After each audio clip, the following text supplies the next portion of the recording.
Hey everyone, it's Tobes, and welcome to your second monitor. So I was working on some deck lists late one night when on Scryfall I beheld a spooky sight. This commander from my search began to rise, and disturbingly, when she met my eyes, she did the mash.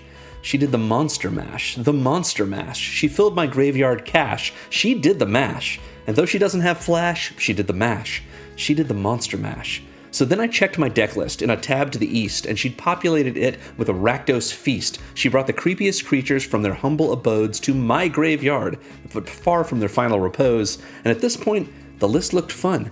But the party had just begun. She smushed each guest into the next, and not to be outdone, a couple of my creatures began to confer. They had persist and undying. They didn't need her to bring themselves back, but when each would recur, they'd also serve as their mashed chap's chauffeur. To the battlefield, that is. My graveyard was bulging. It was insane. Grusilda filled it up, and then she emptied it again between bodies in my own yard and opponent's creatures slain, each amalgamated horror, my reanimated gain. But it didn't stop there. Not to bloviate, but I copied all her triggers each time they'd activate. I even brought in creatures that were itching to mutate in a single melded pair, hoping they weren't too late to do the mash. Now it's the monster mash, the monster mash. Do I have haste? Just a splash. Now it's the mash. And if you're just a bit brash, now you can mash. You too can build this trash. Wahoo. That's right, we have holiday reanimator fun coming straight from Unstable. Before we get into the deck tech though, let's go over my deck building template, because it's true even for a deck like this. I like to build around my commander. I want to make sure that it's highlighted, what's cool about it, and why I put it in the command zone. So whatever it wants me to do, no matter how silly, I put 30 cards toward it. That's what I want to do at the table and how I try to win. It's our game plan. 30 more cards go toward these three categories of supporting that game plan: card advantage, acceleration, and interaction. I usually run 1 or 2 Wraths, sometimes none at all, sometimes more if it would play into my game plan, but I almost always keep to my floor of 38 lands so I can hit my land drops and cast my spells. So let's talk about our commander. Grusilda, Monster Masher. The first silver border card that I've done on this channel is a 4/4 legendary zombie villain. And it's a villain. Eat your heart out, Spider-Man set. For 3, a black and a red. It says, combined, enchanted, and equipped creatures you control have menace. But what in the world is combined? We'll get to it. And for 3, a black and a red, and tap, put 2 target creature cards from graveyards onto the battlefield, combined, into 1 creature under your control. Its power is equal to their total power, its toughness is equal to their total toughness, and it has their names, mana costs, types, text boxes, etc. So the idea behind this is that we can put creatures from our graveyard or anyone else's graveyard, but this deck is mostly focused around our graveyard. Even though if you see someone with something pretty sweet in their graveyard, might as well combine it. You can always mash these monsters together.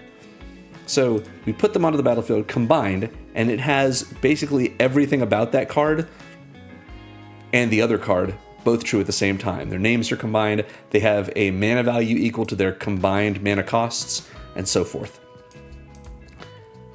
Grusilda's earlier ability, though, says combined, enchanted, and equipped creatures have menace. Is this the only way to make a combined creature to use her ability? Well, if we check her rulings, the first 3 care about host and augment cards, which we don't have any of those in the deck. Those are just from the same set, Unstable, that Grusilda comes from. But the final ability says, or the final ruling rather, says a combined creature is one of the following: a creature put onto the battlefield with Grusilda's ability. Okay, great. A host or augment card, a host or creature with an augment card attached to it. Okay, we've already seen that we don't have those. A melded creature or a merged permanent. So what is meld? Meld is a special ability that some cards have on it from just a small selection of sets, like Eldritch Moon and the Brothers War. We have 2 cards that are a melded pair that can be melded in this deck if we find them. Except, let's take a look at the rules. Meld only works for 2 cards that belong to the same meld pair. Tokens, cards that aren't meld cards, and meld cards that don't form a meld pair can't be melded. And if an effect instructs a player to meld objects that can't be melded, they stay in their current zone.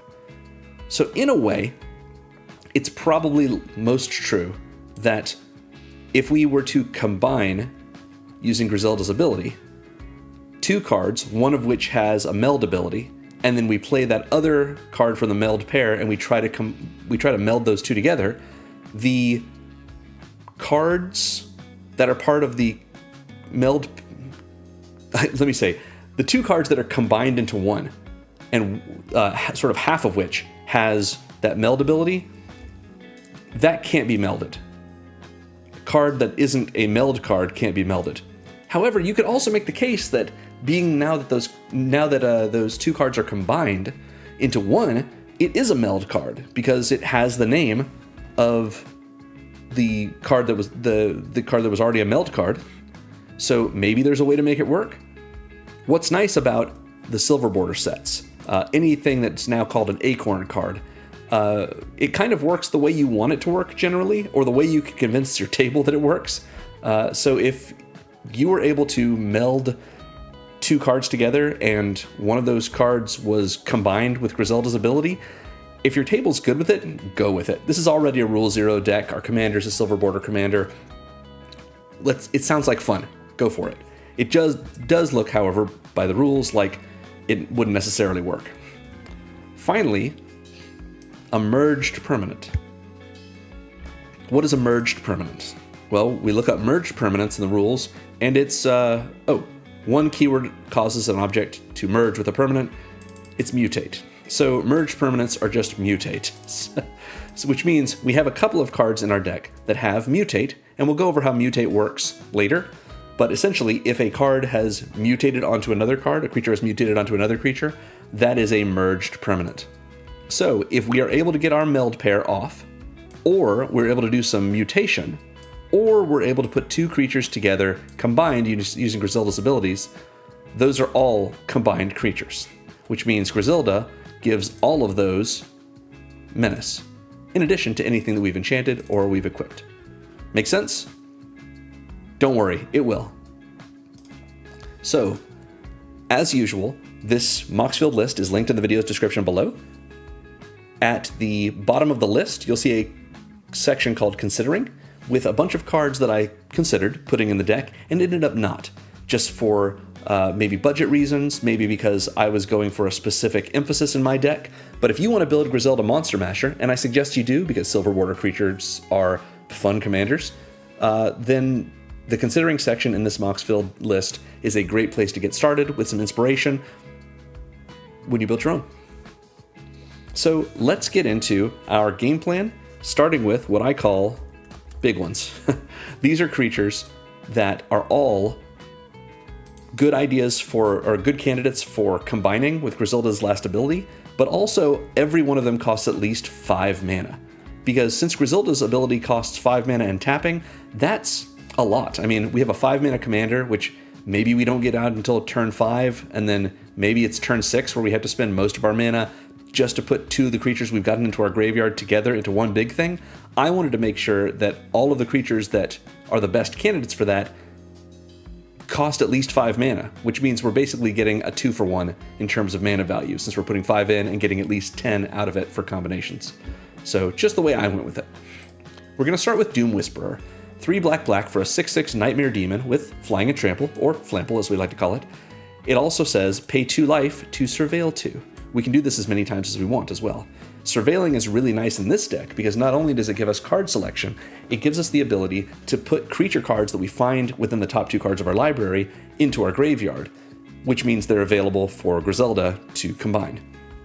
And since we're running 44 creatures, including Grusilda, that means 43 creatures that we can find and put into our graveyard with the Surveilling. Or I guess 42, since Doom Whisperer must already be on the battlefield at the time.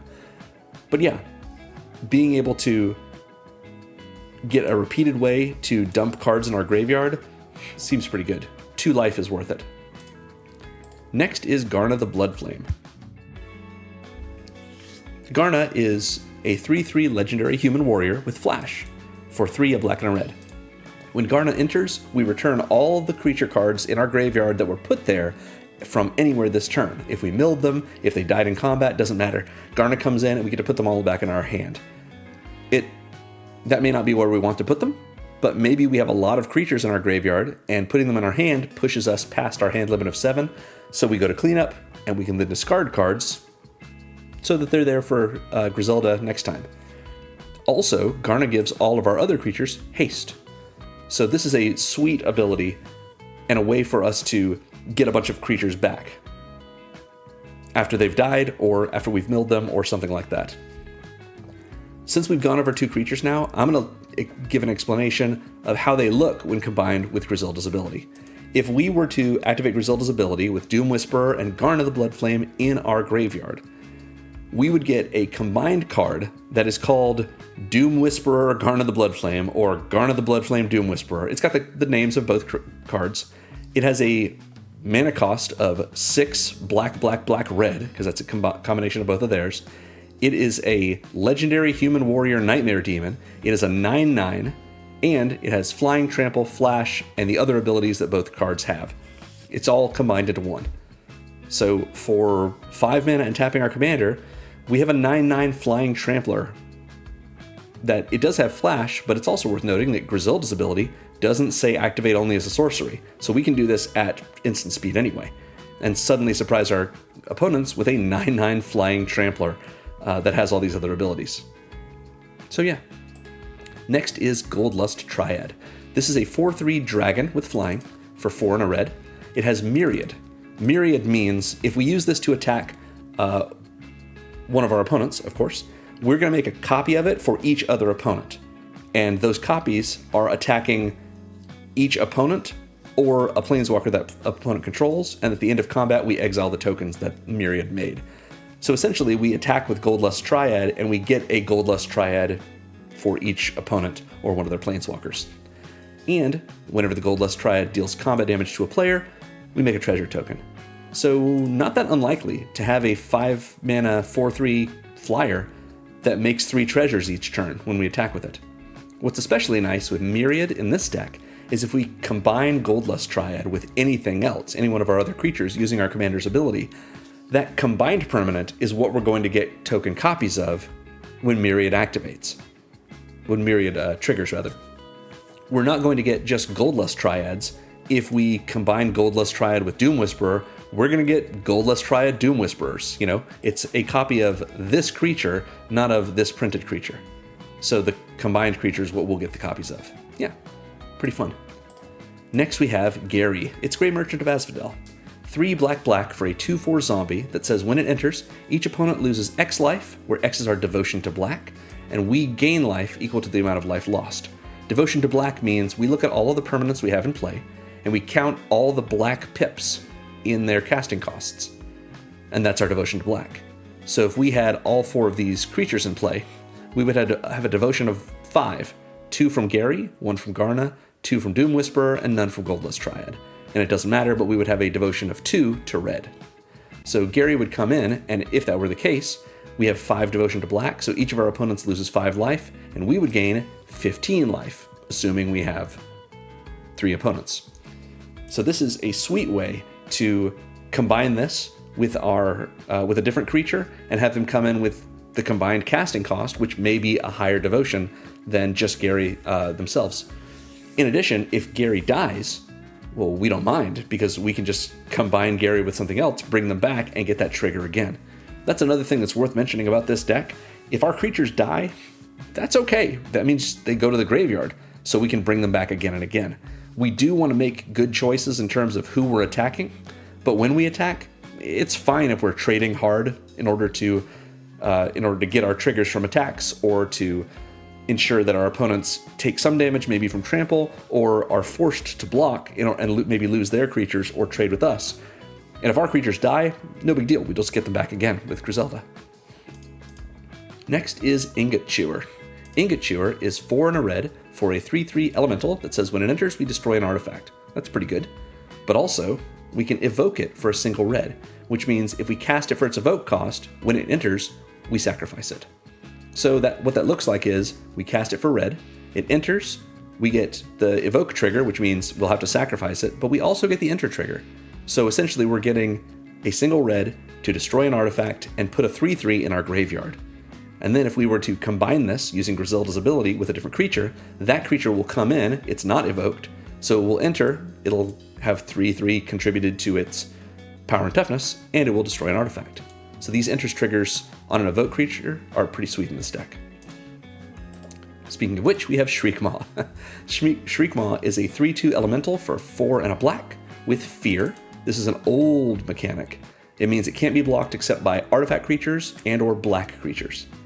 So if someone's just got like a white or a white and green or a blue creature, whatever it may be, as long as it's not black or an artifact, it can't block Shriekmaw. And when Shriekmaw enters, we destroy a non-artifact, non-black creature. We just terror something. And we can evoke Shriekmaw for 1 black. So we evoke it, we kill something, we combine it with another creature using Grusilda, it comes back, and that thing it's combined with now has +3/+2, fear, and it destroys something non-artifact, non-black, a creature, of course, when it comes in. Sir Conrad the Grim, I love this guy, from Throne of Eldraine. 3 black for a 5/4 legendary human knight. Sir Conrad has 2 abilities. The first ability is Sir Conrad deals 1 damage to each opponent when one of 3 conditions is met. Either another creature dies. Doesn't have to be our creature, just has to be any creature other than Sir Conrad.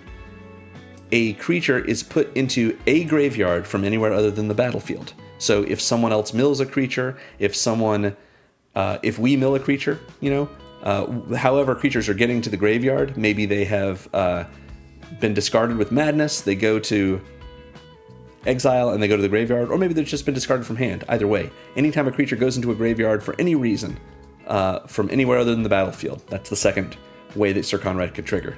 Finally, if a creature card leaves our graveyard, this is the only one that cares about whose graveyard is getting involved. So if any of these 3 conditions are met, Sir Conrad will deal 1 damage to each opponent.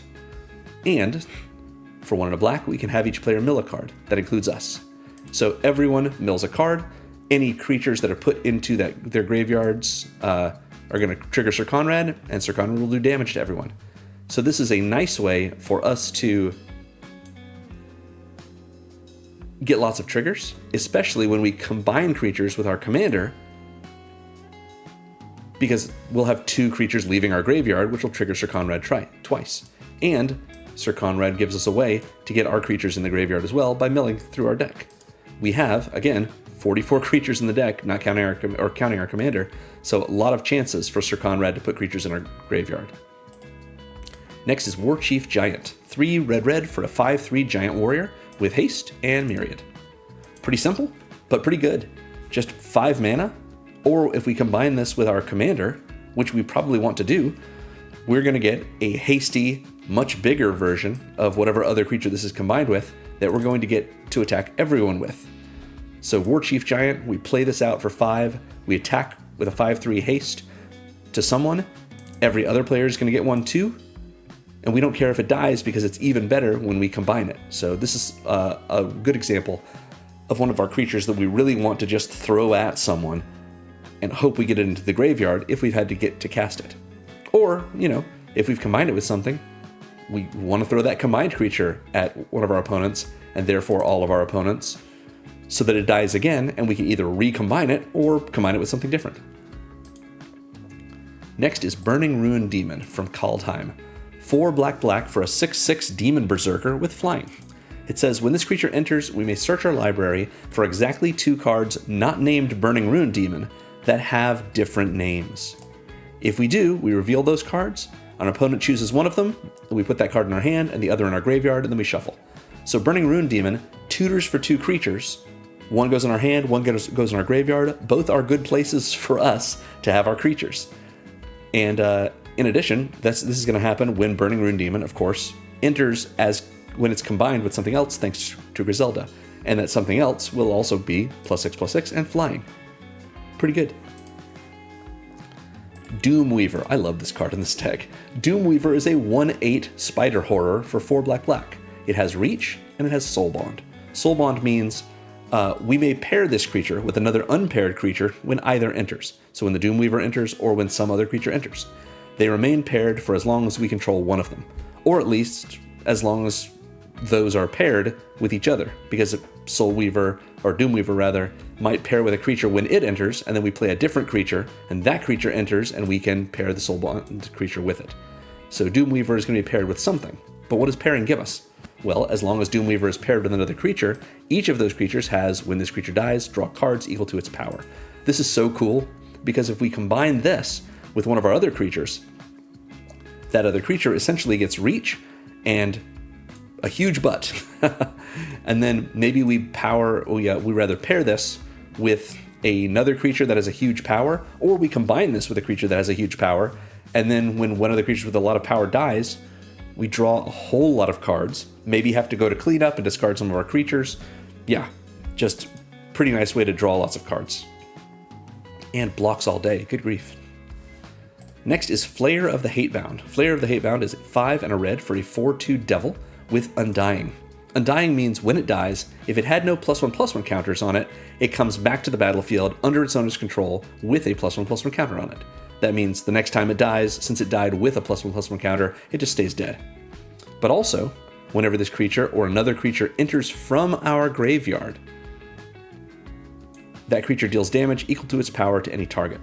From our graveyard it's obvious that Flayer of the Hatebound will come back with Undying. It will come back as a 5/3 thanks to the counter that'll be on it, and it will have entered from our graveyard, so it will do 5 damage to any target. Or, if it is on the battlefield when we combine two creatures, they will enter combined, they will enter from our graveyard, and they'll be therefore able to do damage equal to their power to any target. I also want to mention how Undying works when it comes to it being combined with another creature. So a Flayer of the Hatebound and let's say, Warchief Giant are combined. They will be a 9/5 Haste Myriad Undying creature that has Flayer of the Hatebound's other text. When they die, Undying will trigger, and it will see 2 cards in the graveyard that died with the Undying ability, because Undying is an ability that can find cards even once they've changed zones. But it doesn't just find Flayer of the Hatebound, because the combined creature had Undying. So once it dies, the Undying trigger will bring back both creatures, but they won't be combined anymore. Flayer of the Hatebound will enter with a +1/+1 counter on it, and so will Warchief Giant. Because even though they were one creature when they left the battlefield, Undying saw them do that, so it brings them back each. This is a strange interaction, but it's how it works whenever you combine cards, including with Mutate. If you were to give Undying or some kind of Feign Death effect to a Mutate stack, all of the creatures in the stack will come back. They just will come back individually. The same thing would happen if we were to flicker them, for example. So yeah, Undying will bring back all the creatures that are combined with it, which may well be more than 2 if we've combined them with Grusilda and then mutated onto it, who knows. Harvester of Souls, is next. 4 and double black for a 5/5 demon with Death Touch, pretty good. And whenever another non-token creature dies, we may draw a card. If it's not a token, it's a creature, it died, we can draw a card, and we're going to want to. We always want to put more cards in our hand. We might as well. Just combining this with something else just seems really fun. As does Inferno Titan. Good grief. Inferno Titan, 4 and double red for a 6/6 giant with fire breathing. Pay a red to give it +1/+0 until end of turn. And when it enters or attacks, it deals 3 damage divided as we choose among 1, 2, or 3 targets. So 1 damage each to 3 creatures, 2 to 1, and 1 to another, or all 3 to just 1 target. That happens when it comes in, when it attacks. Imagine combining this with, let's say, Giant or Warchief Giant. It will come in as an 11/9 and do 3 damage to an opponent. Then we can attack with it immediately because Warchief Giant has haste. It not only triggers again and does that 3 damage divided however we want, but it makes 2 copies of itself, which are tapped and attacking. So they don't get the attack trigger because they're already declared, they're already attackers, they're not being declared as that, but they do get the enters triggers, so we get to do the 3 damage from each of them as well. And again, it's an 11/9. It's just really cool, and we can pump it up. Anyway, that's just exciting. I will make mention though, just in case you are not familiar, if we were to make a copy of Inferno Titan after it has been pumped up, the copy is not itself pumped up. This is not a copyable trait. Malfagor is next. Originally from Alara? Conflux, yeah. Malfagor is 2 double black and double red for a 6/6 flying legendary demon dragon. gross. It says when Malfegor enters, discard your hand. Each opponent sacrifices a creature of their choice for each card discarded this way. That means if we discard 3 cards, all of our opponents have to sacrifice 3 creatures. We don't have the option to not discard our hand here, but we have a few ways of wheeling in this deck, of discarding our hand and drawing more. Malfegor doesn't do that for us, but we do like the discard because it puts whatever we had in our hand in our graveyard, and if those were creatures, we can then bring them back with our commander.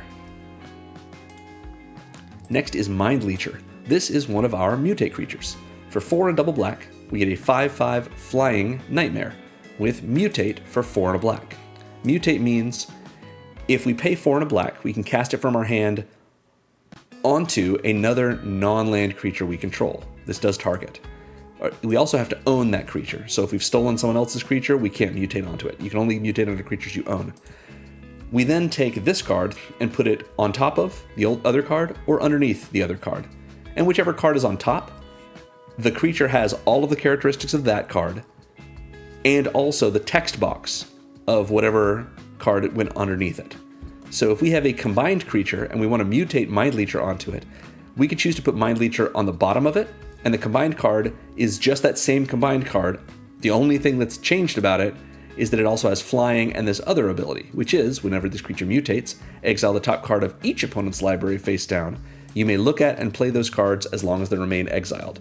So that means we get to keep them in exile for the rest of the game as long as we and that player remain in the game. We don't have to still control Mind Leecher in order for those to be in exile. This doesn't fix our mana. It doesn't say you may cast those cards without paying their mana costs, or you may cast those cards and spend mana as though it were mana of any type. So we may not be able to cast them at all if they're not in our colors. But they might be. They might be something sweet. And it does say play rather than cast. So if we happen to exile some lands, we can play those as our land drop if we want to. Now it is possible to mutate Mind Leecher onto a combined creature and put Mind Leecher on top. It's not a good idea, generally in this deck, because if we were to do that, the creature would become Mind Leecher, a 6 mana nightmare with flying, this ability, and a power and toughness of 5/5, and the only thing that would be changed about it is it would also have all the abilities in the text box of the combined creature that's under it. So usually the combined creature is going to have much better everything going on for it, like its mana cost and its combined power and toughness. So we want to put Mind Leecher on the bottom probably, but it's our option. Next is Mirage Phalanx. This card is so cool. Mirage Phalanx is 4 and double red for a 4/4 human soldier. It also has Soulbond, and it says as long as Mirage Phalanx is paired with another creature, each of those creatures has, at the beginning of combat on your turn, create a token that's a copy of this creature except it has haste and loses Soulbond and exile it at the end of combat. So this is not the same as Myriad, but it's a little like it. It would be that if Mirage Phalanx, let's say it's on the battlefield, and then there's a combined creature that enters, and we decide to pair them with Soulbond. At the start of combat, we will make a copy of Mirage Phalanx and a copy of that combined creature. Both of those have haste. They will attack and get exiled at the end of combat, which means we don't have to attack with the original Phalanx or combined creature if we don't want to. And if that combined creature doesn't have haste, well, we can't attack with it that turn anyway, but we can attack with the copy. So this is a sweet way to get, copies of combined creatures because the copy itself also is combined. And imagine if Mirage Phalanx itself is combined with something. It's a combination, we have another combination, we're getting copies of both of those combinations every combat on our turn. That just seems like a lot of fun. Next is Noxious Gearhulk. Love this card. 4 and double black for a 5/4 artifact creature construct with Menace. So this has Menace even if it's not a combined creature or if Grusilda's not on the field. And when it enters, we may destroy another target creature, and if a creature is destroyed this way, we gain life equal to its toughness. So just a nice removal spell, and if Noxious Gearhulk gets removed somehow, we can just combine it with something else and it will come back, and yeah. It's important to recognize that Noxious Gearhulk is an artifact creature, so if we combine it with something else, it will also be an artifact creature, because it's got the same type line. So yeah. Next is Rakdos, Patron of Chaos from Murders at Karlov Manor. 4, a black and a red for a 6/6 legendary demon, again, a 6/6 Flampler. It says at the beginning of our end step, target opponent may sacrifice 2 non-land, non-token permanents of their choice, and if they don't, we draw 2 cards. So that is them getting rid of 2 non-land, non-tokens, or us drawing 2 cards. That's just great card advantage over one of our opponents.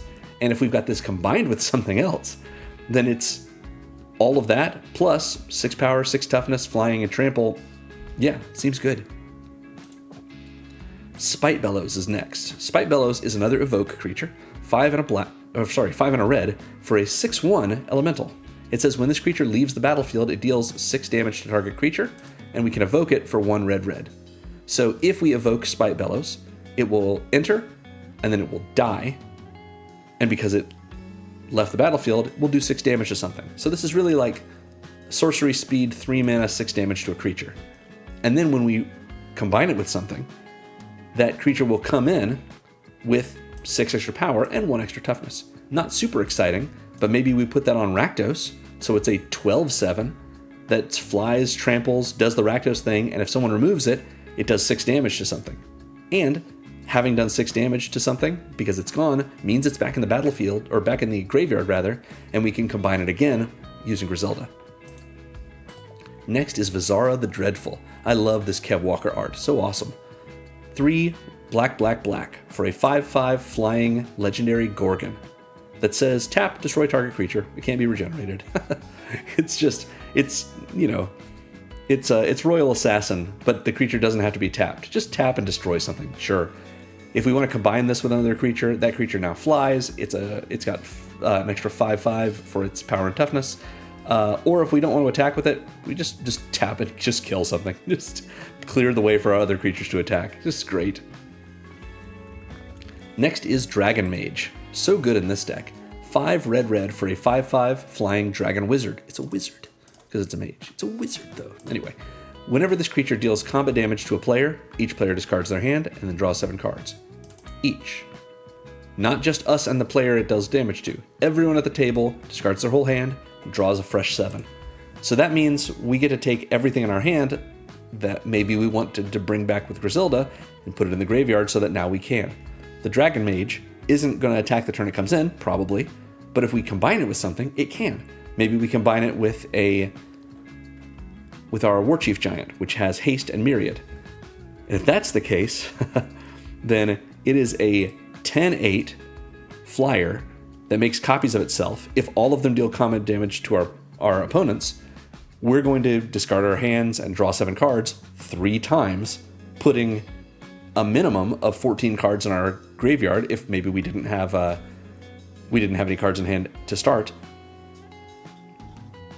And then the token copies go away, and we've still got our 10/8 flyer sitting around waiting for us to do it all again, and so many cards in our graveyard that Grusilda can bring back. Next, we have Hamlet Back Goliath. I love this card in this deck. 6 and a red for a 6/6 giant warrior that says whenever another creature enters. Doesn't say under our control, just any creature, however they enter. You may put X +1/+1 counters on this creature where X is that creature's power. So we are bringing in huge combined creatures whenever Grusilda, whenever her activated ability resolves. So the Hamlet Back Goliath is going to be getting 6 extra counters, 8, 10, 12 extra counters, and just becoming bigger and bigger and bigger. But it's even better if we combine Hamlet Back Goliath with one of our creatures that has some kind of evasion, like Rakdos. If we combine the Goliath with Rakdos, it's a 12/12 flyer with trample that anytime we get another creature into play, or anytime one of our opponents gets a creature into play, again, it's not creature you control, or creature enters under your control, then the Hamlet Back Goliath just gets bigger and bigger, and we get to just kill people. Just kill people. Alright, next is Hate Flare. Hate Flare is really exciting. This is from Eventide. It is 5 and double red for a 5/5 elemental with Wither, which means when it does damage to creatures, it doesn't just mark damage on them. Instead, it gives them -1/-1 counters. So those counters will stick around unless they have +1/+1 counters to cancel them out. And for 2 and a red and untap this is not tap, this is the untap symbol, this creature deals damage equal to its power to any target. That means we can just kill another creature, because for 2 and a red and untap, we can do 5 damage to a different creature, and that damage is -1, -1 counters. This is pretty sweet because we can, on our turn, let's say, attack with the Hate Flayer. If someone blocks it with, an 8/8 creature, let's say, we can pay 2 and a red and untap it to have it deal its power and damage to that creature. That creature is now a 3/3 because it's got 5 -1, -1 counters on it. The Hate Flayer will do 5 more damage to it, which puts 5 of those counters on it and just kills the thing. So this is a sweet way to be able to kill essentially anything we want on the battlefield and just have it become sort of dead, as long as it's not unable to be targeted, like with Hexbrew for Haste, Hexbrew for Shroud or Ward. This can even kill indestructible creatures, because creatures with a toughness of 0 just die. So Hate Flayer combined with one of our other creatures to have a huge power, yeah, that's just going to sit there, and as long as we attack with it, or somehow get it tapped another way, we can untap and kill something. Next we have Knoll Spine Dragon, which I love to put in my red decks that want to wheel. 5 and double red for a 7/5 dragon with flying that says when it enters, we may discard our hand and draw cards equal to the damage dealt to target opponent this turn. So this normally means we want to attack first, then play the dragon, discard our hand. We've got creatures in our graveyard now that we can bring back with Grusilda, and we'll draw cards equal to the damage that one or more of our other creatures dealt to an opponent. However, if Knoll Spine Dragon is in the graveyard, then if we have another creature in the graveyard as well, we can activate Grusilda and combine the two, have them enter the battlefield on an opponent's turn at instant speed, which means the opponent does not have to have been dealt damage by us. So if we let 2 of our opponents attack each other, and one of our opponents attack a different one, and an opponent takes, 7, 8, 12, any amount of damage really, then we can combine Knoll Spine Dragon during the active player's end step with some other creature, have it come in, we can discard our hand and draw cards equal to the damage dealt to that opponent, which may be a huge amount of damage. And then we've got an overloaded hand that we don't have to discard down to until the end of our next turn. That seems like a lot of fun. Next, of course, we're running Platinum Angel. It's just so much fun in this deck. 7 generic mana for an artifact creature Angel. It's a 4/4 flyer that says you can't lose the game and your opponents can't win the game. As long as this is in play, no one can win but us, and we just can't lose. So combining this with another creature, yeah, that sounds like a good time. But the especially nice way to deal with this is the moment before we would lose the game, we just have this in our graveyard and we combine it with another creature. At instant speed, when we're about to take lethal damage, we just combine Platinum Angel in our graveyard with something else, have them enter the battlefield, take all that lethal damage, and now we're at negative life, but we can't lose the game, so we're still in. And we have Platinum Angel and something else combined. Now, if we do lose that Platinum Angel combination, the creature combined with Platinum Angel, then yes, we'll lose right then, assuming we haven't gotten our life back up to where it needs to be, such as from something that gives us life like Noxious Gear Hulk, let's say. But it's a great way to save us and to stop our opponents from winning at instant speed. Yeah. Tyrant's Familiar is next. 5 and double red for a 5/5 dragon with flying and haste. So the combined creature is going to have haste. And it says Lieutenant. As long as we control this creature, as long as we control our commander. So if Griselda's in play, this creature gets +2/+2 and has, whenever this creature attacks, it deals 7 damage to target creature defending player controls. So a little bit of Drakoseth going on here. If we have Tyrant's Familiar in the graveyard and some other creature, and Griselda decides to combine them, well, on our turn during our first main phase, or during our beginning of combat step, let's say, then we get a huge flying, hasty dragon plus something else that's getting +2/+2 on top of its combined power and toughness, and when it attacks, it's going to do 7 damage to a creature that the defending player controls. This just seems like a great way to sneak something in, and even if it doesn't sneak in, it's still a 5/5 flyer with haste. Even if Griselda's not in play, it just seems pretty good.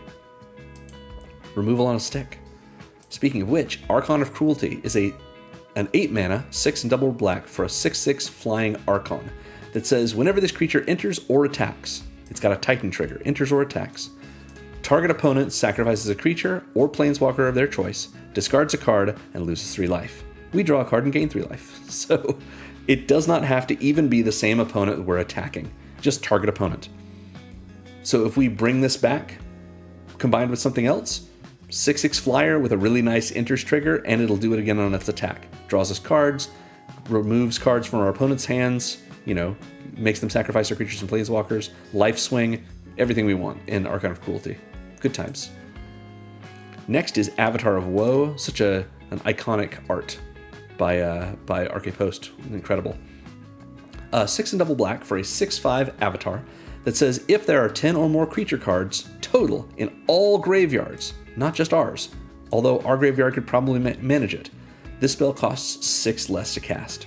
So we can cast our 6/5 Avatar for just double black. Amazing. It also has Fear, as we've seen before on Shriekmaw, and as we've also seen before, tap to destroy target creature, it can be regenerated. So just another way to say, nope, your things are gone, your things are gone, your things are gone.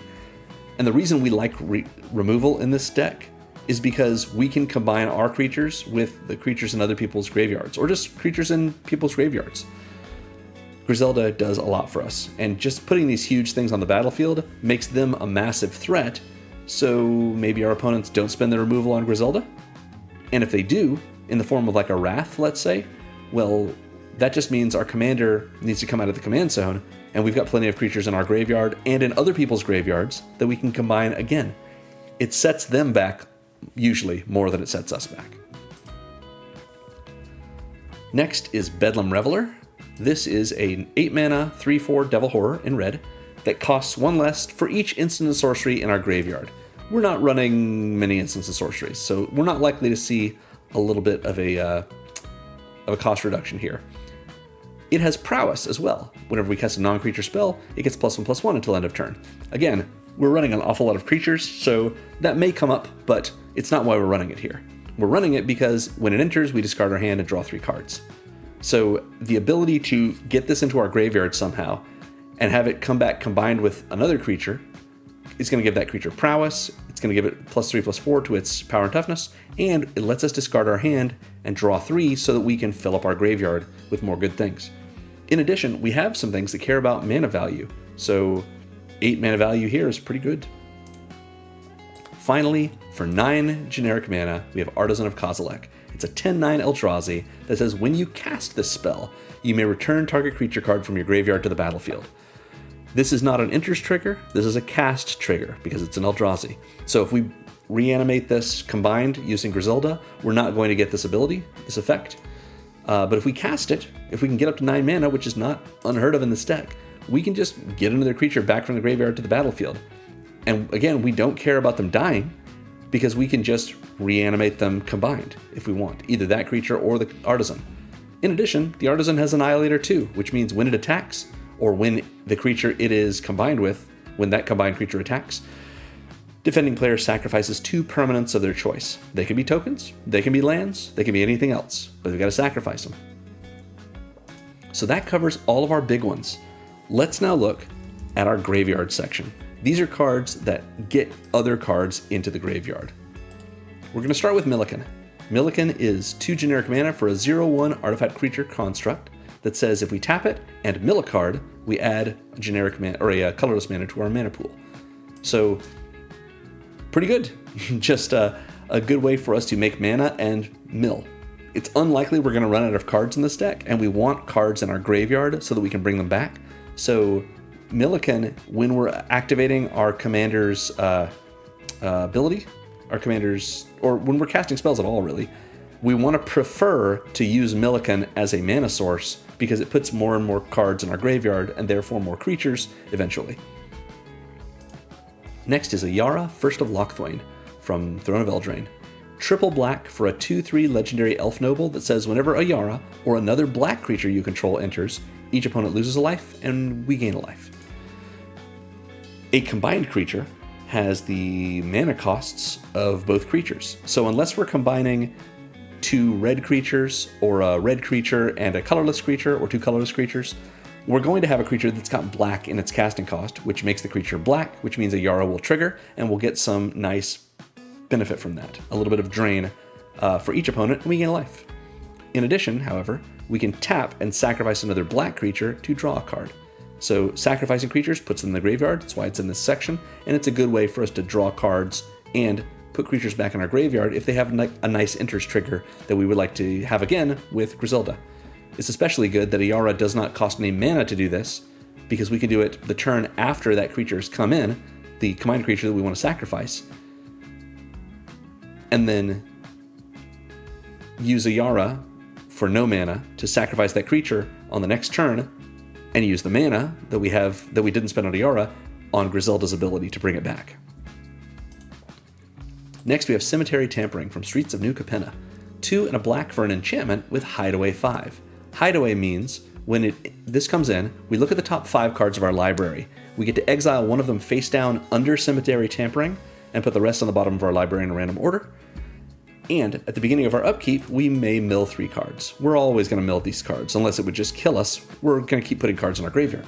And then if there are 20 or more cards in our graveyard, we may play the exiled card without paying its mana cost. So eventually, we may get to the point where we get to cast a spell for free. That seems pretty good.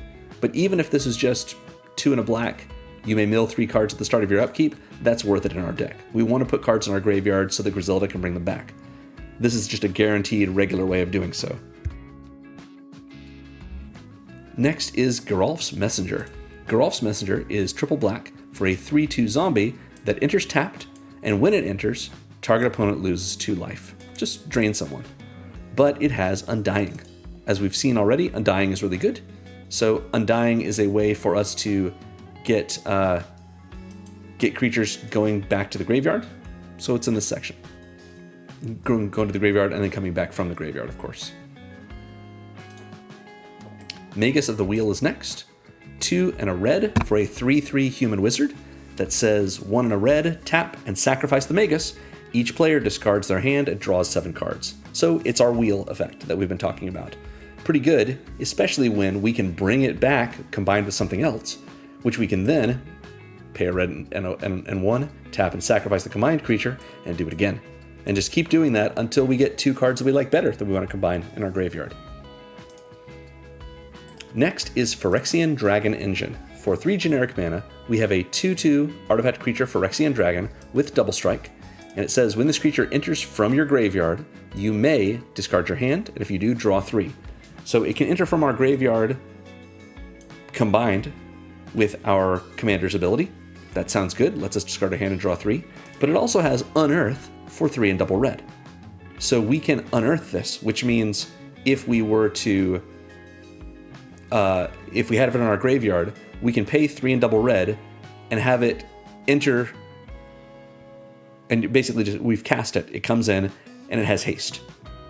And at the end of turn, or if it would leave the battlefield in some other way besides being exiled, it gets exiled. The only way we can save it at that point, at least in this deck, is by melding it with Mishra, who we'll see soon. This is half of the 1 meld pair we have in the deck, and we'll take a look. It becomes something pretty scary, but we'll look at that when it becomes Mishra's chance to shine. Next we have Stinkweed Imp. 2 and a black for a 1/2 flying imp that says when it deals combat damage to a creature, destroy that creature. So kind of Death Touch, except that it is a triggered ability.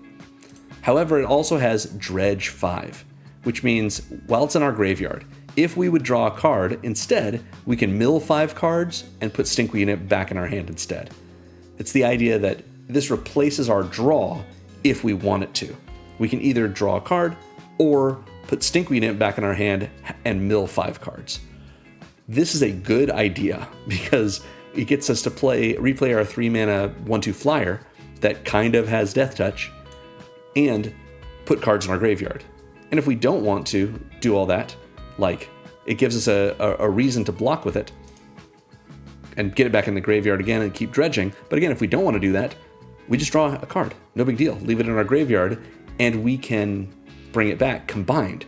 And it will have, with whatever other creature it's combined with, It'll be giving flying to it. It'll be giving +1 and +2, and this ability, which is a weird triggered version of Death Touch. So yeah, not bad. Victimize is next. Love Victimize in a Reanimator deck. 2 and a black for a sorcery that says choose 2 target creature cards in your graveyard. So we have to have 2 creature cards in our graveyard. We sacrifice a creature that's in play, and if we do, we return the chosen cards to the battlefield tapped. So Victimize is a way for us to do some traditional Reanimator stuff rather than combined Reanimator the way that Grusilda wants us to. But it's just a nice sort of alternative to what we're normally doing. And even though those creatures come in tapped, we have plenty of creatures that have enters triggers or just big enough stats that we care about them being around and being a threat for our next turn. We've seen the Doom Whisperer and how its Surveil ability can put cards in our graveyard. We've seen the Ingot Chewer and how it evokes itself, putting itself in our graveyard. Reforge the Soul is next. Reforge the Soul is 3 and double red for a sorcery that has everyone wheel. Everyone discards their hand and draws 7.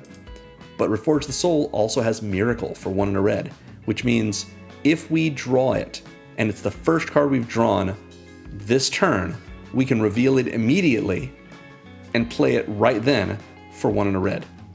So you want to be careful about the way you draw your cards. If you draw a card off the top of your library and put it in your hand, you can't then say, oh, this was the card I drew. You want to make sure you sort of take a look at it as you're drawing it before you move it to your hand. And then in your draw step, you'll be able to activate its Miracle ability.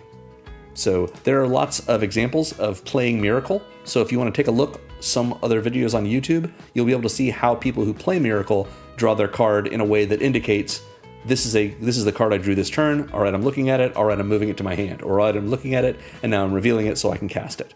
Reforge the Soul, even for its regular cost, is still pretty all right. Puts a bunch of our cards in our graveyard and draws another for 7. We've seen Shriekmaw. Shriekmaw puts itself in our graveyard when we evoke it and sacrifice it. Sir Conrad lets us mill everyone, so it puts things in the graveyard. Burning Rune Demon helps us find 2 creatures, and one of them, based on our opponent's choice, will go to our graveyard. Malfagor, of course, has us discard our hand, and each opponent sacrifices a creature for each card we discarded this way. Spite Bellows, again, evokes itself, puts itself in the graveyard. Next, we have Breach the Multiverse, which has dropped in price, thankfully. For 5 and double black, we have a sorcery that says each player mills 10 cards. Ooh, I love that. And for each player, choose a creature or planeswalker card in that player's graveyard and put those cards onto the battlefield under your control. Then each creature you control becomes a Phyrexian, in addition to its other types. This last clause, or sentence, like, come on. We needed more things in our type lines for our combined creatures. But this is just a sweet way to get creatures from everyone onto our battlefield, and even better than that, just to have everyone mill 10, so we can combine even more good stuff. We've seen Dragon Mage and how it lets us wheel once it deals combat damage to a player. We've seen Null Spine Dragon and how when it enters, we can also discard our hand. And Archon of Cruelty, of course, puts creatures in our opponent's graveyard and has them discard cards. So that puts things in graveyards for us too. Finally, we've seen Bedlam Reveler. It also lets us discard our hand and then draw 3. So that covers our graveyard section. We're going to talk about the sections, the groups of cards that I've tagged to supplement our game plan. But first, we want to talk about these support categories. So we're going to go into our card advantage section first. As usual, I use the word draw or the tag draw here just to shorthand card advantage. Doesn't mean everything in this section actually draws as a card. It's just, again, a shorthand I use for that idea. So we start with Mind Stone. For 2 generic mana, it's an artifact that taps for colorless, so it's a mana rock. But we can also, if we want, pay 1, tap, and sack it to draw a card. So this does put a card in our graveyard, but we don't care about it that much in this deck because we only want creatures in our graveyard, except for Cemetery Tampering, I suppose. But anyway, Mind Stone is a good way to have mana, or if we don't need the mana later in the game, we can turn it into card draw.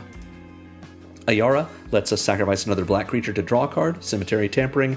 Once we get to 20 cards in our graveyard, as its upkeep ability resolves, we can play the exiled card for free. Magus of the Wheel lets us wheel.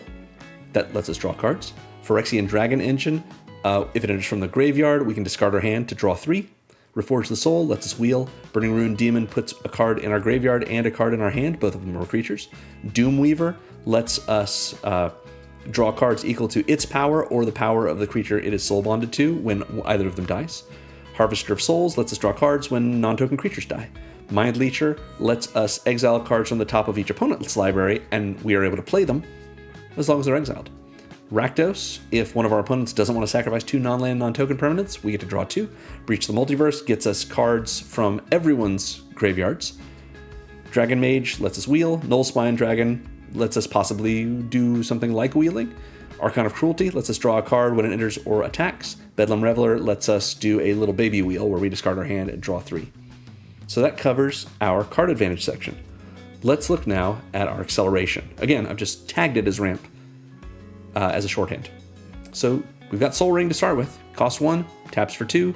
It's the best mana rock there is in Casual Commander, so you want to run it. Wayfarer's Bauble is next. 1 generic mana for an artifact that if we pay 2, tap and sack it, we get to Rampant Growth. We get to search our library for a basic land, put it onto the battlefield tapped, and shuffle. So this lets us fix our mana. If we need to, if we're like hurting for red mana or black mana, let's say, we can use the Wayfarer's Bauble to find one of our basics for that purpose. It's pretty cheap compared to other effects for this. We've got an Arcane Signet. Of course, we're running it. Costs 2, taps for either black or red in our deck. So yeah, we want to be able to fix our mana with an untapped mana rock. And we also have 2 tapped mana rocks. Charcoal Diamond costs 2 and comes in tapped and taps for black. Fire Diamond costs 2, comes in tapped, taps for red. These are 2 mana rocks. Even though they are slow, we want to be able to get the cheapest, most effective ramp that we can, and these are a good way to do so with a budget. We've seen Millikan and how it lets us tap and mill a card to make a colorless mana. We've seen Mindstone and how we can just tap for colorless mana. We're running a Rakdos Signet, which costs 2, and it makes 2 mana if we put 1 mana into it and tap it. So we're tapping 2 mana sources, something to pay for the cost of Rakdos Signet and the Signet itself. So 2 sources to make 2 mana. So it doesn't really ramp us like more than we'd be putting into it, but it does keep us even with our mana sources, and it fixes our mana. So pretty nice. A little more powerful even is Talisman of Indulgence. This is 2 generic mana for an artifact that comes in untapped and just taps for colorless. Or we can tap it for black or red if we're willing to have it do 1 damage to us. Oftentimes, the way this works out is we're tapping it for colorless because we've got the colored mana from other sources. And if we really need the colored mana pips from the Talisman of Indulgence, it's worth the damage to us. It works out well either way. Finally, Goldlust Triad. If it deals combat damage to a player or one of its myriad tokens does, make a treasure. Treasures are acceleration, even if it's not permanent. That covers our acceleration section. Let's look now at our interaction section, which again I've just shorthand tagged as removal. So we start with the Spots Portal from the Spider-Man set. This is 2 and a black for an instant, I think the only instant in our deck, in fact, yes it is, that says, put target creature on the bottom of its owner's library, you lose 2 life unless you control a villain. Grusilda is a villain. So this is 3 mana to get rid of a creature essentially forever. Not everyone is playing a River Song deck, so they're not going to get to the bottom of their library very soon. And at instant speed, this is just getting rid of the scariest thing on the battlefield, the biggest threat to us, and not having to worry about it. Even if we have to pay the 2 life because Griselda's not out, it's worth it. Dirgebat is another mutate creature. Dirgebat is 2 and double black for a 3/3 bat. It has flash, it has flying, and when it mutates, we would destroy target creature or planeswalker an opponent controls. We just Hero's Downfall. Pretty good. And it mutates for 2 mana more than it casts for, but we can also, combine it if we want to, like we're trying to do in this deck. And it'll be a 3/3 flyer that we're just waiting to get another creature to mutate onto, or to mutate onto it rather. So yeah, very nice. Murderous Redcap is next. Love Murderous Redcap. Look at this guy. For 2 and 2 hybrid Rakdos mana. So this can be paid as 2 black, 2 red, or 2 a black and a red. This is a 2/2 Goblin Assassin that says when this creature enters, it deals damage equal to its power to any target. So 4 mana gets us a 2/2 that shocks something. And it also has Persist. which means when it dies, this is the opposite of Undying. If it had no -1/-1 counters, it comes into play, it comes back to the battlefield with a -1/-1 counter on it, which means it will enter and it will deal 1 damage to any target because it'll be a 1/1. Just like with Undying, if this is combined with another creature and they die, they will both come back and both will have a -1/-1 counter on them, assuming they didn't have one already. I know you're thinking, well, what if they have Undying and Persist? Well, both of those triggers will go on the stack when it dies, and we get to resolve those triggers in whatever order we want, which means it's not going to come in with a +1/+1 and a -1/-1 counter and they'll cancel out because it's separate triggers. We're going to, if that's the case, we're going to want it to come in as an Undying creature, so we'll have that ability resolve first. They'll both come back. Persist will try to find them, but they won't be in the graveyard anymore, so it will just go away. It'll just leave the stack. So yeah, it's not the kind of interaction you would expect it to be. It's just let it come back as one or the other ability. So you probably want to choose Undying so they get +1/+1 counters. Ingot Chewer, of course, can destroy an artifact when it enters the battlefield. Shriek Maw can destroy a non-artifact, non-black creature. Flayer of the Hatebound, when it or another creature enters from our graveyard, they deal damage to any target equal to their power. Inferno Titan enters and attacks and does 3 damage divided as we wish. Malfagor has our opponent sacrifice creatures for each card we discard when it enters. Noxious Gearhulk destroys a creature and we gain life based on its toughness. Rakdos has our opponent sacrifice 2 non-land, non-token permanents, and if they don't, we draw 2 cards.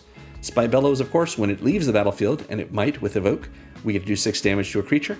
Vizara the Dreadful just taps to kill a creature. Warstorm Surge is next. Really cool in this deck. 5 and a red for an enchantment. So a little expensive for an enchantment, but whenever a creature we control enters, it deals damage equal to its power to any target. Think of the enormous creatures that we have coming in because they are combined with Grusilda's ability. Think of having something come in and be 8 power, or 12 power, or 15 power. Huge things. Warstorm Surge is going to let us do that damage from those things, do that power as damage to any target. Maybe our opponents, maybe their creatures. Seems great. This is just sort of Big Daddy impact tremors. We've seen Hate Flayer and how it can deal damage equal to its power to a target creature by paying 2 and a red and untapping it, and it has Wither, so that damage kind of sticks around in a way.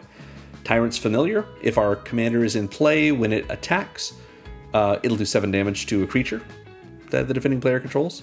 Archon of Cruelty enters and attacks, and one of our opponents both sacrifices a creature or planeswalker and discards a card and loses 3 life. Avatar of Woe, just like with Vizara, we can just tap it to destroy a target creature. And of course, Artisan of Kozilek has Annihilator 2 to make the defending player sacrifice 2 permanents. So a lot of sacrifice in this, but that is a form of interaction, just maybe not as targeted as we always want, but we have a lot of targeted interaction as well. We are also running 1 Wrath. I went with just a classic, it's Blasphemous Act. In a deck that cares about so many creatures, and we have a lot of creatures that might be quite big, this might work for us pretty well. For 8 and a red, we have a sorcery that costs 1 less for each creature on the battlefield, not each creature we control. So if there are at least 8 creatures among all of our playmats at the table, this is a single red that deals 13 damage to each creature. That may not kill the creatures on our board. It may, but if it does, that just puts them back in the graveyard so that we can bring them back with Grusilda. We have to recast her, probably, but that's okay, because everyone else has also lost other creatures. So that covers our Wrath section. Let's go into, now, our supplemental section. We're going to talk about this section that makes copies of our creatures. We've already seen 3 of them. Goldlust Triad has Myriad, and whatever it's combined with will also have Myriad. War Chief Giant, same thing with Myriad. And Mirage Phalanx, if it's bonded with something, it and the thing it's bonded with will get copies of those at the start of our combat. They will have haste, and we'll be able to attack with them, and then they exile themselves at the end of combat. Flame Shadow Conjuring gets us a very similar copy, but it's an enchantment for 3 and a red that says whenever a non-token creature we control enters, we may pay a single red, and if we do, we make a token that's a copy of that creature, it gains haste, and we exile it at the beginning of the next end step. So this is even more generalized. It's not as specific as Mirage Phalanx, even though it only works on one creature and we have to pay for it. But it works on our huge combined creatures especially. This is such a nice card to be able to play on turn 4 when we're waiting for turn 5 to play our commander, and then turn 6 we activate our commander, bring something in, pay a red, which is of course 5 for our commander's ability, and then the one more since it's turn 6 for Flame Shadow Conjuring, and get a second one that we can only use that turn, but we only need it for that turn to really make a big impact. So these kind of copies from Flame Shadow Conjuring or any of these other cards that can copy our huge things just seems like a lot of fun. We also have a combined section. This is a section that covers all of the cards that we can combine with reference to our commander's ability, things that are combined get menace, without having to combine them using her last ability, her activated ability that combines 2 creatures in our graveyard onto the battlefield. We've already seen Dirgebat and Mind Leecher, how they can combine with a non-human creature by mutating onto them.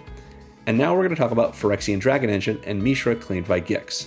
So assuming we have the Dragon Engine in play, Mishra is a 3/5 legendary Phyrexian human artificer for 2, a black and a red, that says whenever we attack, doesn't have to be with Mishra, each opponent loses X life and we gain X life, where X is the number of attacking creatures. Pretty good for us. And part of that same trigger, if Mishra claimed by Gix and a creature named Phyrexian Dragon Engine are attacking, so this cares about Mishra attacking as well as the Dragon Engine, and we both own and control them, we then, this is before any blocking happens or any damage, we exile them, then meld them into Mishra Lost to Phyrexia, which enters tapped and attacking. Mishra Lost to Phyrexia is this massive thing. Really, really cool. A 9/9 legendary Phyrexian human artificer that says whenever you attack, each opponent loses X life and you gain X life, where X is the number of attacking creatures. Oh, I'm sorry, this is the front side, my bad. The back side says it's a 9/9 and it says whenever it enters the battlefield or attacks, which is it's going to happen when it melds. And if we get to keep it when it attacks again, we get to choose 3 among these 6 options. Target opponent discards 2 cards. Mishra deals 3 damage to any target. Destroy target artifact or planeswalker. Creatures we control gain menace and trample until end of turn. Creatures we don't control get -1/-1 until end of turn. And create 2 tapped Power Stone tokens. We'll talk about Power Stone tokens in a moment. We get to choose 3 of these. We cannot choose the same ones more than once, the same option more than once, but we do get to choose those 3, and that's pretty good. Give all of our opponent's creatures -1/-1. Give all of our creatures menace and trample if they're not already menacing. Mishra Lost to Phyrexia, if we have it and we have Grusilda in play, this is a combined permanent, so it also already has menace, but giving it trample is pretty good. Blowing up an artifact or a planeswalker, lightning bolting something, making someone discard 2 cards. This is the most mean one, but the lightning bolt is good. The menace and trample is good. If we need to destroy an artifact or planeswalker, that's great, but otherwise we probably want to just give everything -1/-1. And then we have the Power Stone tokens. Power Stones are right here. A Power Stone is an artifact that taps for colorless mana that we cannot spend on non-artifact spells. That's a double negative, so what it means is this. We can spend that mana only on artifact spells or on things that aren't spells, like activated abilities. For example, our commander's activated ability. So if we are able to combine Mishra and the Dragon Engine and make ourselves a couple of Power Stones, we've just discounted our commander's ability every turn until those Power Stones are gone. So yeah, Mishra claimed by Gix. Pretty sweet if we're able to get it out and have the Dragon Engine. If we have either of these out combined using our commander's activated ability, like I say, the rules probably don't support merging them, but I think you can make the case for it. It's worth thinking about. But the likelihood you're going to get both of these into play is not super high, but if you do, good for you. And I bet you're going to be able to get the combination off pretty easily.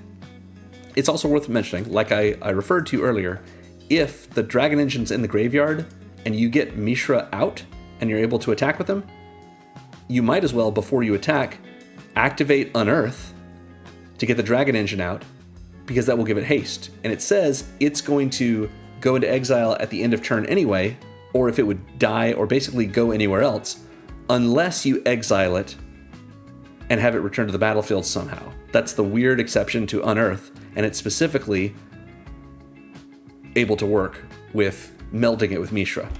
Phyrexian Dragon Engine as a 2/2 double strike that if it enters from the graveyard, we discard our hand and draw 3 is already good. Doing that for 5 mana and then being able to attack with it with Mishra. We've got 2 attacking creatures, which means everyone loses 2 and we gain 2, and then we get to combine them into this monstrosity, which is tapped and attacking, and get 3 of these things. Yeah. Brothers War was such a cool set. I'm glad we get to do some of this in our deck too. So that's the section of the 4 cards that we care about being able to combine and thereby get Menace while Griselda's in play without using necessarily her activated ability to do so. Next up, we're going to look at this section of recursive creatures, creatures that can bring other creatures back or themselves back on their own. We've seen Geralf's Messenger, how it has Undying, it can come back. Victimize can bring cards back. We've seen, we haven't seen the dog. Enduring Courage is 2 and double red for a 3/3 enchantment creature dog glimmer. It says whenever another creature we control enters, it gets +2/+0 and gains haste until end of turn. So we're combining creatures together, we're giving them haste, we're giving them a little power bonus too, why not? And then this is just a fun include in the deck. When Enduring Courage dies, if it was a creature, return it to the battlefield under its owner's control, and it's an enchantment, not a creature. So if our dog dies, the dog comes back, and he's just he, she, whatever it may be, it is just an enchantment. So it's not able to attack or block anymore, it no longer has a power or toughness, it's just an enchantment that gives an Ogre Battle Driver effect. All of our creatures that come in get +2/+0 and haste till end of turn.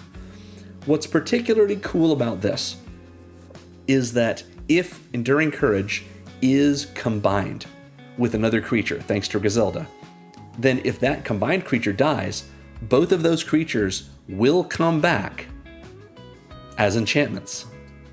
It's just, they're not combined anymore. It's 2 separate cards, but they're enchantments, not creatures, which may be useless to us. It may be, that we just get something back like I don't know, Hound of Griselbrand, which is just a double striker, So it's not going to do anything for us. Maybe not the best example. But no, Artisan of Kozilek. It comes in, we didn't cast it, so we don't get the first trigger. It can't attack, so Annihilator doesn't matter. It just sits there, and it's just a permanent on the battlefield. That just seems funny. It may do nothing for us, but if it was, like another creature with black pips, if it was a Doom Whisperer, let's say, we would still have its ability on it. We could pay 2 into it and surveil 2, and it will still be contributing 2 mana to our devotion, which is what Grave Merchant of Asphodel cares about. So Enduring Courage gives us a couple of little fun things that we can do with it. It just seems unlikely to necessarily come back and, give us something we really want. But, it could be an Inferno Titan, which won't give us the attack trigger anymore, and its fire breathing won't matter, but it still gets the enters trigger of doing 3 damage, so we can divide as we want. Anyway, Enduring Courage seems like a fun include in this deck, and just a way to make people laugh at the table. It's worth recognizing, however, that when something with Enduring Courage is combined with something like Geralf's Messenger, and therefore has Undying, just like with the Undying and Persist triggers on a combined creature, they're going to trigger at the same time, so the Enduring Courage, when it dies, if it was a creature, return it, and it's an enchantment, it'll go on the stack at the same time as the Undying trigger, so we can stack them however we want, and we can have, let's say, Geralf's Messenger and Enduring Courage, they will both come back with a +1/+1 counter on them, thanks to Undying. We'll just have the Enduring Courage death trigger resolve second, and it can't find the creatures that were combined before because they're no longer in the graveyard, so it doesn't matter anymore. Just a way of doing that if we want to. Anyway, next is Hound of Griselbrand. Hound of Griselbrand is 2 and double red for a 2/2 elemental dog with double strike and Undying. That's all it is. But that's enough. Combining this with one of our other creatures and making it, it's probably already big. Let's say it's a Doom Whisperer. Doom Whisperer is a 6/6 flying trample. If it's combined with Hound of Griselbrand, the combined creature is an 8/8 flying trample, double strike, Undying. So good. Murderous Redcop, of course, can recur because it has Persist. Garna can recur other cards, because when it enters, we get to put all of our creature cards that went to the graveyard from anywhere this turn into our hand. Flayer of the Hatebound, of course, has Undying, and Artisan of Kozilek, if we cast it, we can bring a creature from our graveyard back to the battlefield. That covers our recursive cards. Let's look at our cards that do evasive things. Evasion is so good in this deck because as long as one of our creatures that we combine with another has Evasion, they both have Evasion. The combined creature has Evasion. So Stinkweed Imp has Flying, so does Dirgebat, so does Doom Whisperer, but Doom Whisperer also has Trample. Goldlust Trio, Flying, Burning Rune Demon, Flying, Malfagor, Flying, Noxious Gearhulk, Menace, even if we don't have Grusilda in play. Worth remembering, all of these creatures, if they are combined with another creature, the combined creature has Flying, and for Doom Whisperer, Trample as well. But if Griselda's still in play, they also all have Menace. So Flying and Menace, or maybe Flying, Menace, Trample, seems pretty great. Rakdos has Flying and Trample, of course. Vizara has Flying, Dragon Mage has Flying, Nullspine Dragon has Flying, Platinum Angel has Flying, Tyrant's Familiar has Flying, so does Archon of Cruelty, and Avatar of Woe has Fear. So there we go. Yeah. Isn't there another creature that has Fear? Did I just miss that? Oh, it's Shriekmaw. Yeah. Shriekmaw has Fear, so Shriekmaw also has Evasion. Just a quick update for you right there. So our Evasion section actually has 16 creatures in. Haha! There's our Shriekmaw. Never didn't have it. Alright, let's talk about our protection section now. Platinum Angel, as we've already seen, protects us from losing the game. That seems like a pretty good reason to include it. We also have Swiftfoot Boots. For 2 generic mana, we get an equipment that equips for 1, and it gives equipped creature Hexproof and Haste. So a nice way to give Haste to one of our big things, but really it's in here so our opponents don't say, wow, your commander is just an engine that your deck might fall apart without. It won't necessarily. We have plenty of ramp and ways to get our creatures out, and our creatures are pretty good on their own or can recur themselves. But just in case, we want to maybe protect our commander, so Swifties will give them Haste. Give her Haste, I should say. That's our protection section. Let's talk now about this section of Drain. We have a little bit of this theme in the deck, and it's not a bad way for us to get a little bit more damage and spread it around. Ayara causes our opponents, all of our opponents, to lose life, and we gain 1 life each time one of our black creatures enters the battlefield, including Ayara. Jarlf's Messenger, when it enters, each target opponent loses 2 life. Mishra, when we attack, the number of attacking creatures we have is the amount of life each opponent loses, and of course we gain that much life. Grey Merchant of Asphodel, when it enters, our Devotion to Black, everyone loses that, and we gain the total amount of life lost. That way we gain as life. And of course, Sir Conrad has 3 ways to do damage to each opponent, which is not the same as Drain. Damage causes life loss. These are all just loss of life, but worth looking at it in a similar fashion. That's our Drain section. We finally have this synergy section, and we have a few cards in here that we haven't seen yet. Of course, we've seen Phyrexian Dragon Engine and how it has synergy because it lets us do its little miniature wheel if it enters from our graveyard, and Flayer of the Hatebound lets us have a creature deal damage equal to its power to any target when it enters from the graveyard. So 2 things we want to have happen. We're going to talk about Illusionist Bracers first. Illusionist Bracers are 2 generic mana for an equipment that equips for 3 and says whenever an ability of an equipped creature is activated, or this equipped creature is activated, if it isn't a mana ability, copy that ability. You may choose new targets for the copy. So if we have equipped this to Grusilda, we can activate her activated ability, choose 2 creatures in the graveyard, get a second copy of that ability, choose 2 different creatures, and all 4 of those creatures are going to come in as 2 combined creatures. So this isn't going to come up that often for us until late in the game when it will come up all the time. We're going to have so many creatures in our graveyard from our mill effects, from our creatures dying and needing to come back. Being able to put 2 big combined creatures on the battlefield for the price of 1 is like getting quadruple value, since all of our big creatures cost at least the amount that Griselda's ability costs. So we're getting double value anyway, so this is buy 1, get 4. Pretty good. Buy 1, get 4 total. Let's buy 1, get 3 free. You understand. Next we have Anger. Rawr. Anger is 3 and a red for a 2/2 incarnation. It has haste, and as long as this creature is in our graveyard and we control a mountain, all of our creatures have haste.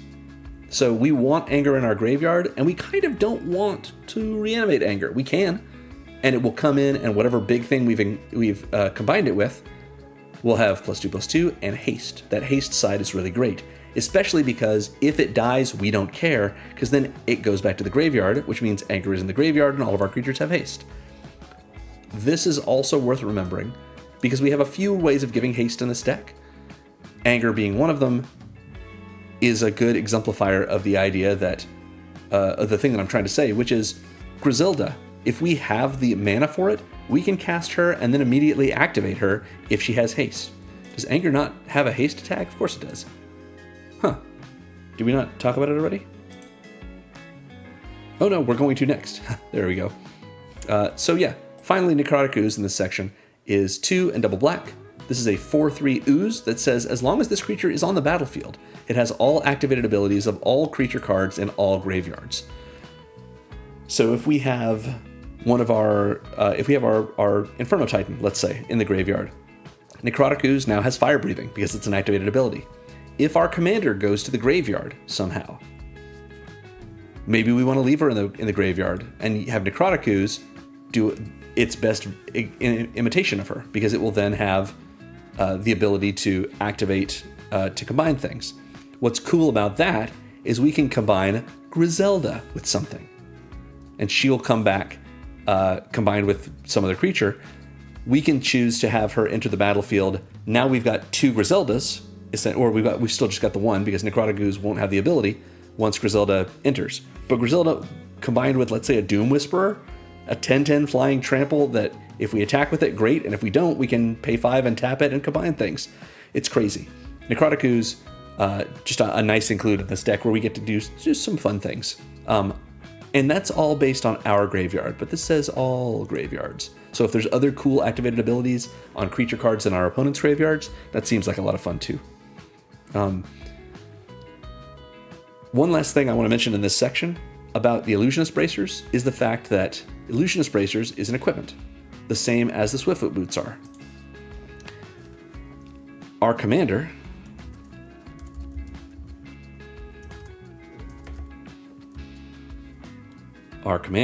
here we go,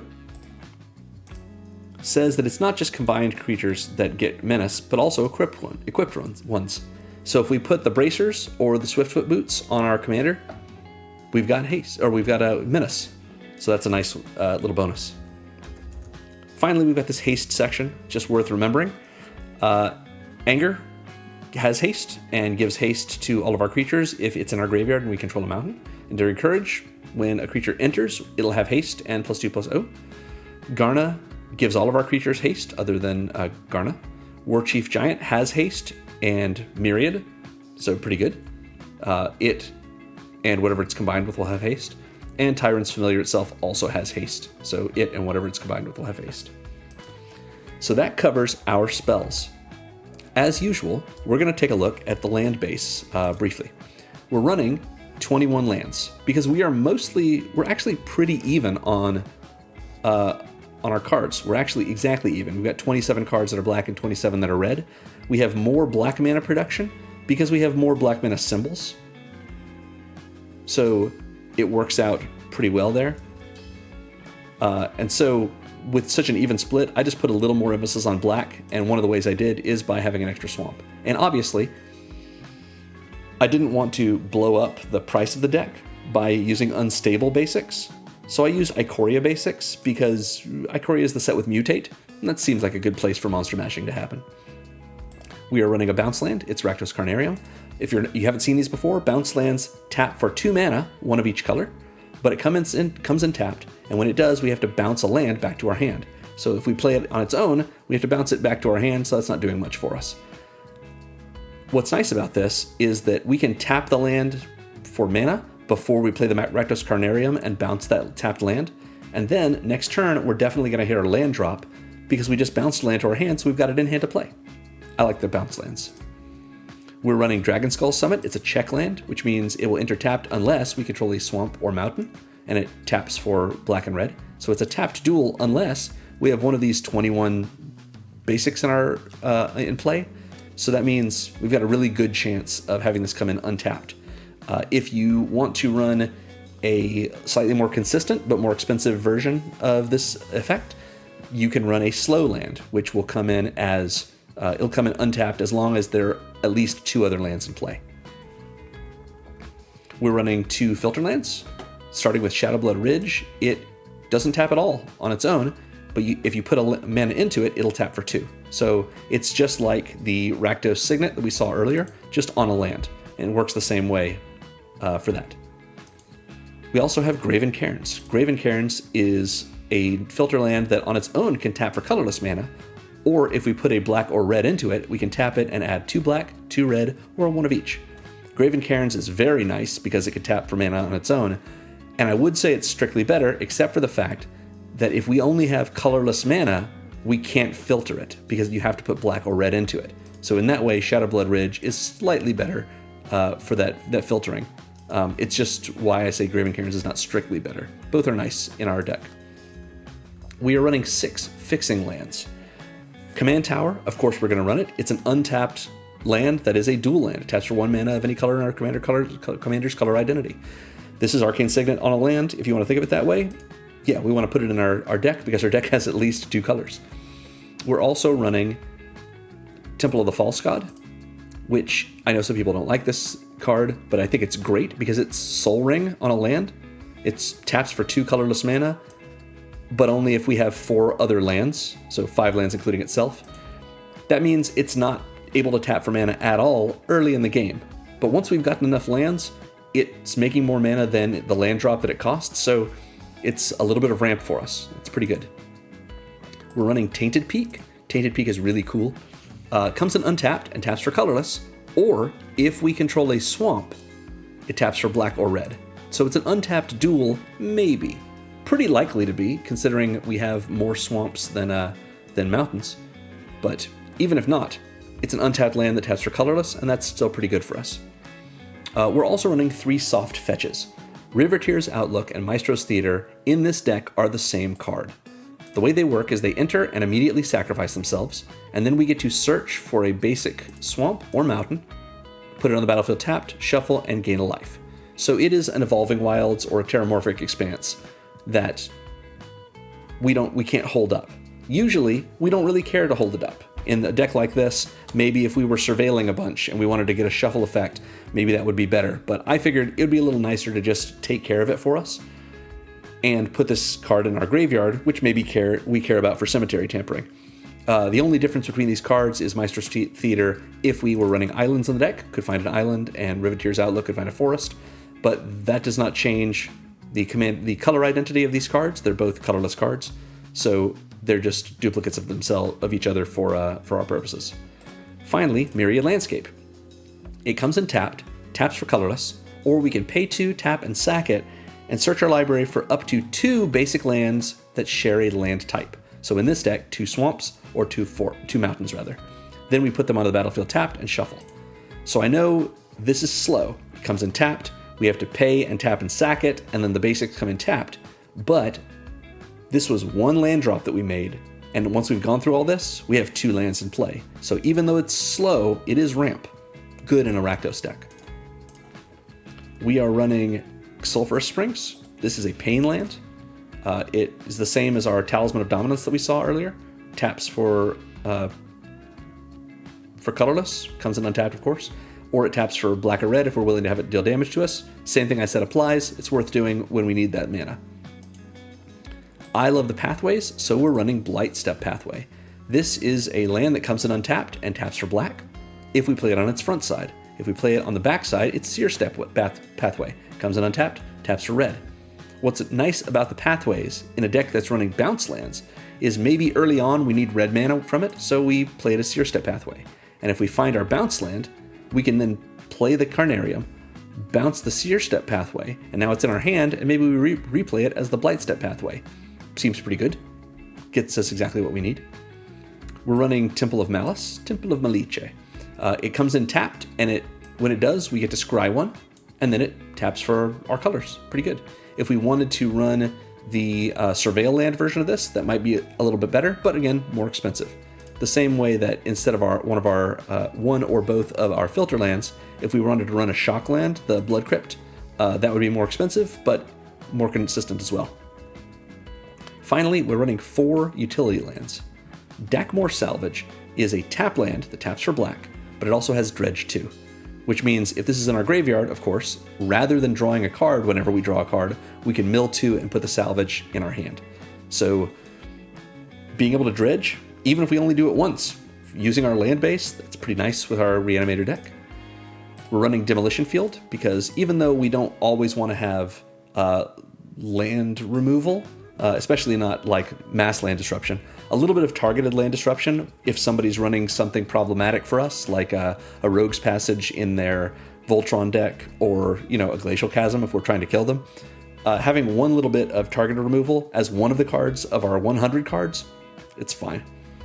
Comes in untapped, taps for colorless, or we can pay 2, tap, and sack it to destroy a non-basic land that an opponent controls, and then they get to go find a basic and put it in untapped, and then shuffle, and then so do we.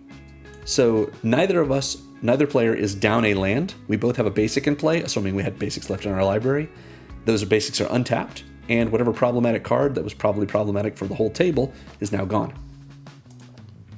Gaia Reach Sanitarium is really great in this deck. It's a legendary land that comes in untapped, taps for colorless, and we can pay 2 and tap it, and each player will draw a card and then discard a card. So it forces people to get to discard cards, which means maybe they now have more creatures in their graveyard, and the same is true of us. We get to discard a creature because that's what we're going to want to discard. This card selection is just really nice for everyone, so maybe everyone thanks us. Is that too much to hope for? Perhaps. Anyway, last of all, we are running Rogue's Passage.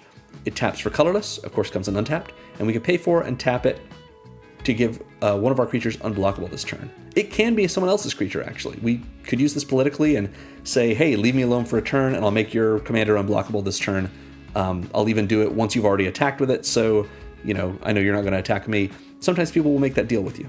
But in a deck where our creatures are so big, sometimes Rogue's Passage means the difference between an opponent losing the game or not.